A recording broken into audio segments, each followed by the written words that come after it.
And you know, that's just that part of it. But I mean, it's a mind-boggling experience to when the day that we were inducted one year and we didn't make it, and then the next year we were nominated, or we were nominated one year and we didn't make it, and the next year we were nominated. And I figured, you know, it's going to be what it is. And then when the guy called me in the morning of the day we got nominated, said, "You're in," I was speechless. I was totally speechless. I couldn't even talk. Such an honor. Such an honor. Yeah. And they do it up in Cleveland. Yeah. Well, Big time. Ours was actually in Los Angeles. At the Oh, was Nokia it? Theater, yeah. Okay. And it was such a great experience. The whole thing was so great. Now, Chris Cornell was the one who inducted you. Yeah, he inducted us, yes. And unfortunately... That's crazy. It is crazy. crazy. It's very sad. But, I mean, what a memory to have of him, you know, and he did an incredible speech. Yeah. Bringing you guys on. Yeah. Yeah, and then he actually joined. Well, the original members played Crazy on You, and then they had their current band with Chris playing Barracuda after us. And Jerry Cantrell joined as well. And Jerry Cantrell, yeah. So it was a neat evening.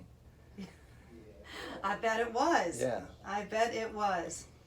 So they have a lot of press that you do for Rock and Roll Hall of Fame. Was it everything that you expected and more, or was anything kind of a surprise for you? No, it was what was expected and more. It was, I mean, they have a dinner the night before the ceremony. So the room was just packed with celebrities and, you know, people and all the bigwigs in the Hall of Fame and the foundation, and then all the artists and that are the artists that are actually performing with the artist that's getting inducted. And then so it's just a packed room full of, I mean, just go walking around and meeting people. It's just, and to be amongst that echelon was, for me, was, you know, fantastic, because I grew up in a teeny little town north of Seattle, and who'd have thunk, you know? Yeah, small town boy. Yeah. Into the Rock and Roll Hall of Fame. Yeah, but you know, it takes a lot of work, and so much work that I don't know of too many people that would make the sacrifices that we made when we were kids to keep our dream alive. Nowadays it's different. Back then it was much different. Yeah, it was much different. Like I remember we had a bag of oatmeal when we subsisted on that for about 2 weeks because we had zero money. Wow. And now it would last you like what, a day? A small bag of oatmeal. Oh my, wow. So was that the first time that Heart had been back together? Yeah, it was the first time that when we had rehearsals a few days before, and it was the first time we'd all been in the same room for 35 years, maybe 40 years. What was that like? It was surreal. It was surreal. But was it a good surreal? Was it good to see everybody? It was really good to see everybody. You know, everybody was friendly and on good terms. Yeah, good terms, and you know, Ann and Nancy were a bit in their own little space, but they were cordial. And when the first time we played "Crazy on You" together, you know, we could have recorded it that time. It would and been on stage. We didn't even need to rehearse, really. It sounded perfect. Wow. But we went over it a few more times, and then when we played it, then we had a sound check where we played it a few times before the ceremony, and then we played it at the ceremony. It just went really smooth. And there's a YouTube video too. Yes, I have. I've watched the YouTube videos over and over again. I have. Yeah, it was a great experience. Chris Cornell talked about the synergy of Ann and Nancy and how they made it through the years of touring and having this kind of, not just blood relation, but just this spirit between them, and how it was magical. And now, given the circumstances that they're in a fight.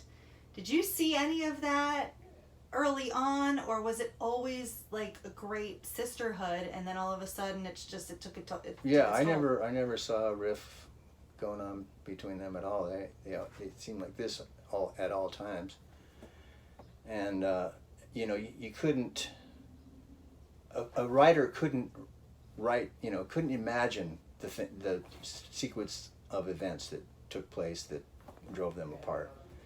I mean, it was just, when I first heard about it, I was just flabbergasted. Pretty surprising. Yeah. Yeah. Wow. And it's all family related. Yeah, all family related, and it's everything that happened. It was like a perfect storm. This created this, and this happened here, and this happened here, and it just got bigger and bigger and bigger, and it just got out of control. Wow. Are you still in touch with everybody? Well, I'm in touch with Howard and Roger and, of course, Mike. And I will exchange emails with Ann every once in a while, but not Nancy. Oh, okay. Okay. Is that no particular reason? It's just that she's... No particular reason. It's just that Ann and I played together for like 3 or 4 years before Nancy even came on the scene. So Ann and I had a friendship. And when Nancy came on board, she was kind of in her, Ann was the girlfriend of Mike, who was our sound guy. So she was in that camp, kind of controlled in that scene, and then Roger and Nancy got together. So then, there was, once that happened, there was very little chance for us to really develop a friendship, other than just a working relationship. So let's talk about that triangle, that heart triangle, between Roger and Nancy and Mike. Was that awkward? When that kind of, I guess the shit hit the fan. Yeah, when that came down, that was very awkward. And Raj was, it was his own fault, and he'll admit that it was his own fault, but that still doesn't take away the pain and the hurt, and you'll know that with every guy that strays, they always want forgiveness. Mm-hmm. And if they can't get forgiveness, then they get really mad, but they're not necessarily mad at the other person for not forgiving them, but they end up acting out, so it seems that way, but they're actually mad at themselves. Exactly. Yeah. It's a self-hate thing. Yeah. Comes out. But it manifests as they push it out to other people. Yes. And things. Absolutely. Yeah, it was really sad, and I saw Roger go through it, and then it was, at that time, it was impossible to work with Roger, because when Roger and Mike Fisher and Nancy and Ann were all, a team, they had, they could kind of channel Roger's energy to focus it on the tunes. But when he lost that focus from the other people, then he kind of, it was really hard for him to come up with a part that he would play 2 times the same in a row, which when you're recording, you don't like surprises when you're in the middle of a take. So it was really hard. And plus Raj was, he had an attitude about everybody and everything, and it was just really hard to work with him. So now after the induction and you're still in touch, has he kind of come full circle and it's better now?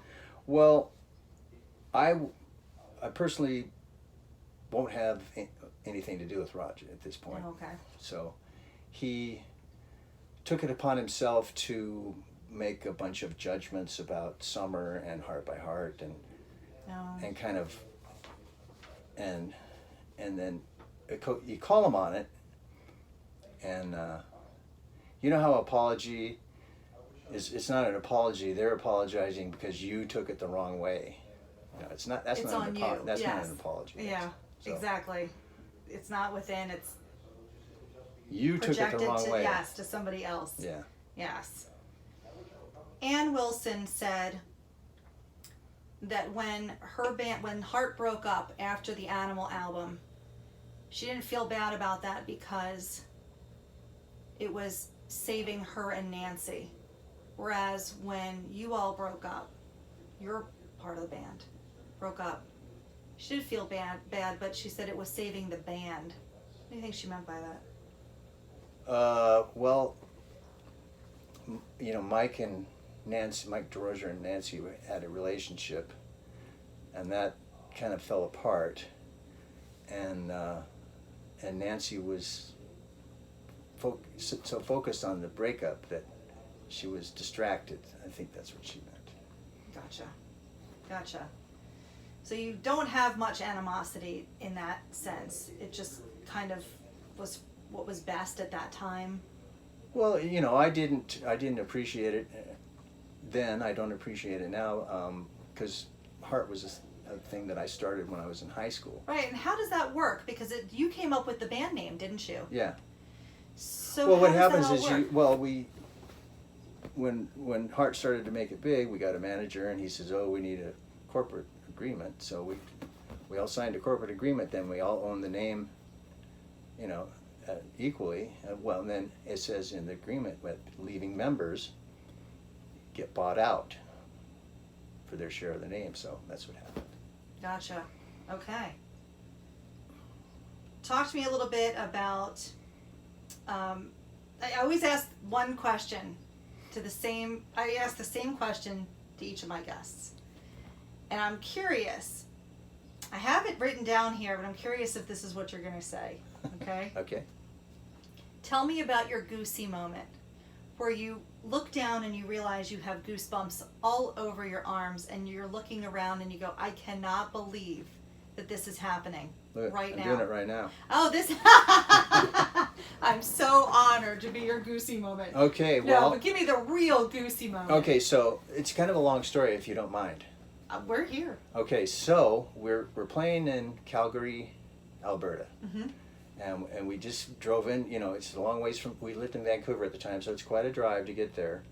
We pull up to the club, and things did not go right from the moment we stepped in the door. It was just, the people in the club and the owner, and us, we just didn't mesh at all. So we played Monday, Tuesday, Wednesday, Thursday, and then after we were done Thursday night, the guy goes, "Yeah, you guys, it's just not working out for me." And then, and Dreamboat Annie was out, and at the time we were a band that played 3 sets of cover material, like Led Zeppelin and Deep Purple and Yes, and stuff like that. And then we played an hour set of our own stuff, which was Dreamboat Annie basically. And he, for some reason, didn't like our, that album. So he said, "It's just not working out, you guys. You're gonna have to. I hired another band for the weekend, so you're fired." Basically, is what he said. I got a burp. Hope you don't mind. Go for it. Edit. Edit. All right. So. No, I'm good. 1627. I'll tell my producer. 1627. Got it. People burp. I'm sorry. Okay, so we're like, oh my God. I mean, it was the first time we'd ever been let go. In the I've been playing since I was 15 years old, and never happened. And this is when we first got Mike and Howard into the band, and they're looking at us like, what the hell did we just join here, So we tuck our tails between our legs and go back to the hotel, and we're all like, "Oh yeah, that so sucks." So we're commiserating in our hotel rooms, and then we get a call from Mike and Ann, and they said, "Come on over, we got something to talk about." So we all go to their hotel room, and he goes, "Guess what? We just got a call from the record company, and here's what exact words from the record company. Is there any way you guys can get out of this plane this weekend?" We said, "Well, as a matter of fact." Yeah. So what happened was we got hired, or that freed us up so we could open up for Rod Stewart at the Montreal Forum and the Toronto, whatever the big gigantic arena was there. So we said, miracle upon miracles, yeah. So the next morning we jumped on a Scenic Cruiser train and trained across all of Canada through the Cascade, or through the mountains of Canada, all the way to Montreal. You get to Montreal, you know, everybody's got to have a crepe. You do have to have a crepe. Yeah, got to have a crepe. I haven't been, but I'm telling you, if I went, I would eat Crepe. crepes. Gotta all have the it. way. Yeah. So we and then, you know, we go there and we do our sound check and everything is fine. We're thinking, wow, this, you know, this is a big place. And so we did what we do, and then I think our first song was Magic Man, and we played Magic Man, and I never up to that time, I'd never heard a cheer and a clap that loud in my whole life. And that was my moment when I thought, oh my gosh, these people, I mean, they knew the material. There was no, I mean, and we, you know, we were a band that played 4 or 5 nights a week, every week. Mm-hmm. Very, very seldom we have a week off. So, I mean, our band was just tight as a drum. Everybody knew their parts, you know, everybody was confident. And we just went up there and played Magic Man. People just went nuts. And that's what I had down. Opening for Rod Stewart, Montreal. People with lit matches. yeah. And they knew the words to your song. Yeah. Isn't that the best? Yeah, and I just remember just thinking, oh my gosh, this is it. Steve Fossen's goosey moment. And you already knew, what you? I already knew. I just wanted to test you to make sure that was still the goosey moment. Well, I have another one too. Oh, give it to me. Okay, so this was just on Facebook. It was in 1978. There was a huge Texas Jam. You know, Van Halen, Nugent. I can't remember all the bands. Foreigner, I think, and Heart. And there's pictures of it on Facebook. I'll show it to you when we get done. And the place, it was the Cotton Bowl, just packed with people, just Oh, wow. all the way up, and the field was just covered with people. 120 degrees in the stadium. Wow. And so they were passing out water. They had to make an emergency run to the stores and grab all the water off the shelves and to bring it to the stadium because people were just getting sick because it was so hot. They were hosing people down with fire hoses from the stage and from different places in the stadium. And so it was real hot all day. And then Hart takes the stage when it's just getting dusk, you know, and it was about 120 degrees, and of course the stage lights were on, which made it even hotter on stage for us. So we were just, oh my God, this is suffering. So we played about 3 or 4 songs, and then Nancy started the opening chorus to Mistral Wind. And 10 seconds into her starting that, a breeze came through the stadium, and as the breeze went through, you know, our hair started, you know, going back like this, and you could hear the people in the audience just going, oh, and then people started cheering for the wind. Mm-hmm. Like, because we played Mistral Wind, and, you know, it was just... That's cool. Yeah. That's a good goosey moment. I love that. Yeah. So cool. I love that. What was your favorite Heart song performing? Well, What's one your of them is Mistral Wind, for sure, because Michael, he has such a dynamic part in and that's one of his favorite songs too. So, being a bass player, you enjoy what other people in your band, you know, I feed off the guitar players, I feed off the drummer, I feed off the singer. And whatever they like, it makes me like it too. So Now you have Heart by Heart. Let's dive into the Heart by Heart. all right. Because Heart by Heart is playing tonight, and you've got your lovely wife on lead vocals, That's Summer. right. Yes. Yes, and you've got Lizzie and Chad, and of course Mike. Tell me how this all came about.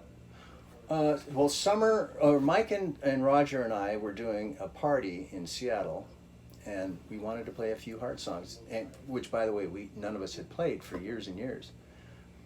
And we heard about a singer named Summer who could sing the Heart songs. So someone made sure she was there, and we did a little rehearsal and everything went great, and the night was fine. It was, you know, we were thinking, geez, yeah, she sounds really good.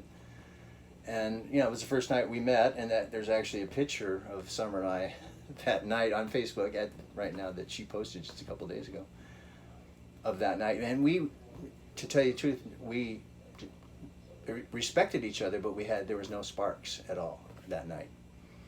But that was in February when we did the gig, and then over the course of the next few months and through the summer and the fall, we kept running into each other at different functions and clubs, and I'd go see her band, which it's called Summer Band, and we'd go see it, and it was fun to hang out with her. And our friendship just developed into a romance. So sometimes that's the best kind. Yeah. The best kind. Yeah, it was really fun. And then after we were hanging out together, well, she would be getting ready for work, and I'd be playing my bass, and she would start singing along. And like we played Dog and Butterfly, just a bass and vocal duo, and Crazy on You, and Alone, and just a few songs like that. And then one time, some really good friends of ours said, "Hey, we heard you guys do that. Can you play it for us?" So we did it for them, and then word got out, and pretty soon we were playing bistros and sitting in on jam nights at different places, and then we even did a wedding. Fun. So, and we called it Heart by Heart because it was Summer and I, and our hearts were in love with each other, and we called it Heart by Heart. So sweet. And then I got a call from a guy named Bob Wynn who lived in Anchorage, Alaska at the time. He was putting on a show, and Dwight Yoakam was the headliner, and he wanted us to Heart by Heart to open up for Dwight Yoakam. Wow. And we went, well, we'd That's love an interesting combo. Well, we do heart music, so. Yeah. But we said, mixed with Dwight Yoakam. Yeah, that's a little, but who knows? I think he did it because I was formerly of Heart, so give a little whatever. And then so we were thinking, Summer and I were thinking, well, just doing a bass and vocal duo would be a little light for opening up for a whole band. So we said, why don't we call a couple of musicians and see if they want to do it? So we called Mike, and we called Randy Hansen, our former guitar player, who we still love and respect a lot, but he's got a Jimi Hendrix tribute that he does, and he was so busy, and we're getting so busy that we couldn't get the gigs to line up, so we had to get Chad. But anyway, so Randy and Mike and Summer and I rehearsed up a set, 45 minutes to open up, and then a week before the gig, they said, "Oh, Dwight can't make it. His manager doesn't want him to go to Alaska at this time." So we went, "Criminy, well, this is cool. We have a band now, so we could, every once in a while we'd rehearse because it was fun." And then some really good friends of ours who, when I first met Summer, she played on a co-ed softball team. And one of the girls' moms is a cancer survivor, Susan G. Komen, breast cancer survivor. And she was putting on a benefit, and she asked if we'd play. So that was our first gig, actually. Cool. And we raised over $6,000 for the benefit, and yes. And that was our first gig.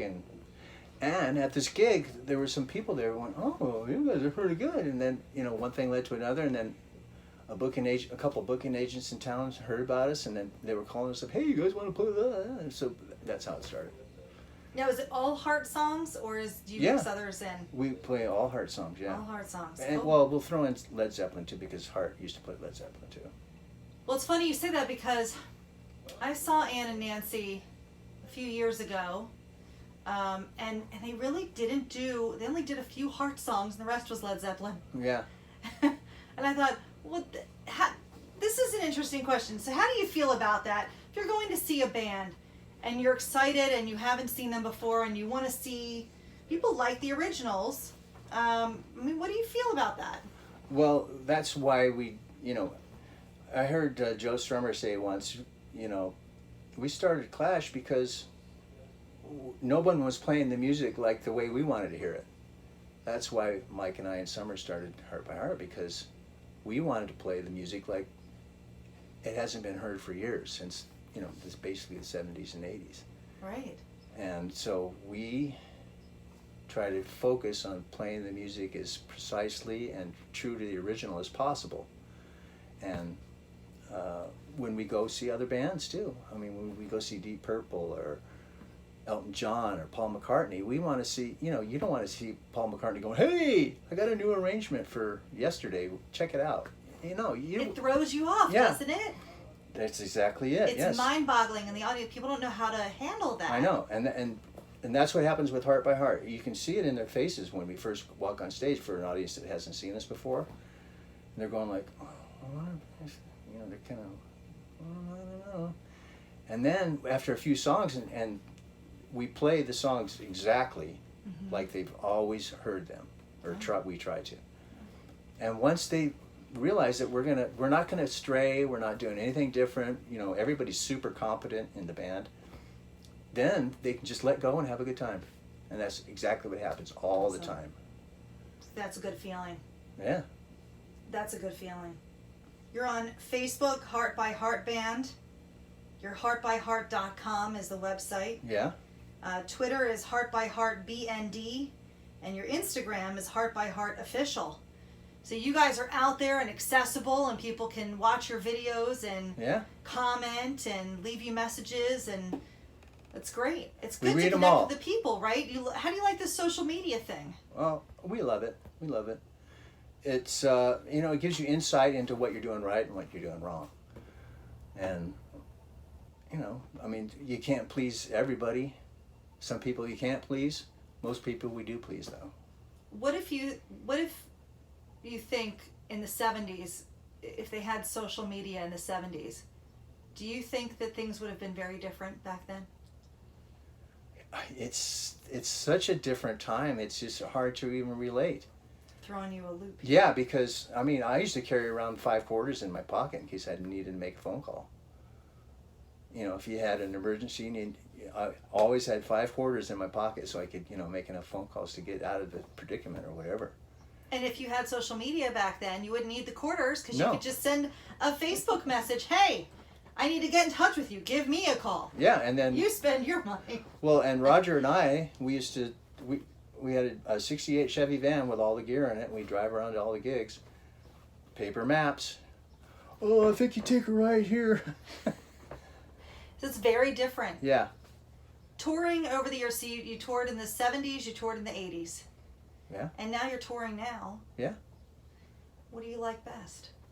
What have you enjoyed the most? Well, there's nothing I really haven't enjoyed as far as being in a band and doing all this stuff, but it's always the latest thing that's closest in your mind. So we're having a blast right now.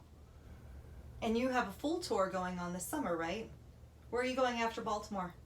Wisconsin. Or Annapolis? We're going tomorrow or Saturday. We're going to Virginia for a private party. And this guy has been hired us for the last 5 years in a row, and he's a great guy. And the first time he hired us was for his wife's 50th birthday, and he made her a custom Mustang from West Coast Customs. Wow.